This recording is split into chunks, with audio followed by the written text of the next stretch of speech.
Once upon a time, not far from here, two puppets lived. They were called Paul and Steve. Here's what they did. Steve was a regular puppet, 3 shows a day. One in the morning, one in the evening, and a matinee. He hated the work but said he needed the pay, and the evil puppeteer wouldn't let him go anyway.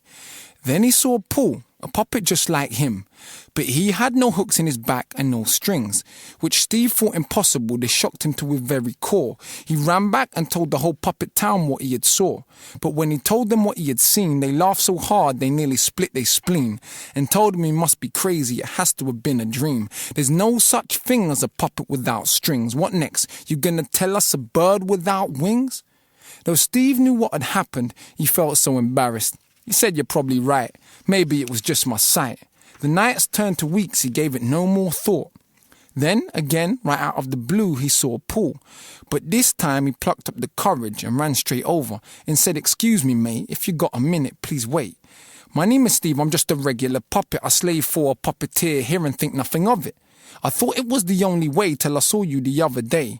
I even told my friends about you, but they thought I was deranged. So please come to Puppet Town tonight so they can all see, as we'd love to be the same as you three. Explain it to me." Paul responded. He was measured and calm when he spoke. He said, "If you've never seen a man free, how would you know? But no problem. I will come to the village, that is no hassle, but warn the people that truth is very simple and freedom does not dazzle."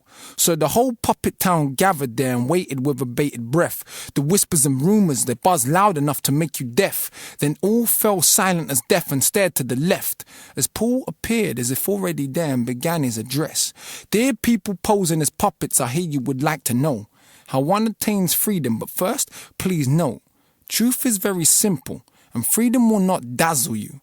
But if you truly, really want to be free, there's only one thing that you have to do. Turn round and unhook yourself, 'cause you can all reach your own backs. Take a look yourself." Then the whole crowd paused, as if they witnessed a disaster. Then all at once they all burst out into laughter and said, "That's impossible. Don't you think that we would have already unhooked ourselves if we possibly could have?" Even Steve never looked at his back, he just laughed too. But if they don't laugh, then it isn't the truth.